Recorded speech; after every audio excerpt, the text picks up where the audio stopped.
একটি বড় আকৃতির গরিলা আছে, দেখতেছে বড় আকৃতির কিছু হায়না তাকে ধাওয়া করতেছে। সে অমনি দৌড়ে পালাচ্ছিল। তখনই একটি বড় পাহাড়ে সে ঝাঁপ দিয়ে ওই পাহাড় থেকে চলে যায়। তখনই দেখতে পায় সেই হায়নারগুলো তাকে ধাওয়া করতে করতে একদম লাশ পর্যায়ে চলে আসে। সে দেখতে পায় পাহাড়টির নিচে অনেক গভীরতা। তারপরে সে ফাইটিং শুরু করে দেয় হায়নারগুলোর সাথে। সে সবগুলো হায়নারকে মেরে একদম ফিনিশ করে দেয়।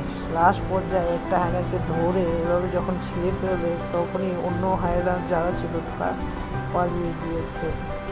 তারপর সে গিয়ে গোসল করে তার খাবার খাওয়ার জন্য আসলো। তারপর সে যখন খাবার কামড় দিতে যায়, তখনই তার দাঁতে ব্যথা ওঠে।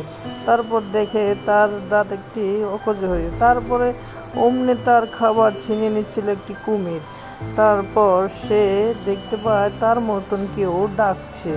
তারপর সে অমনি পাহাড়ে চড়ে গিয়ে দেখলো কেউ নেই ওইখানে। দেখে সে আসলে এই জঙ্গলে অনেক বছর সে একা।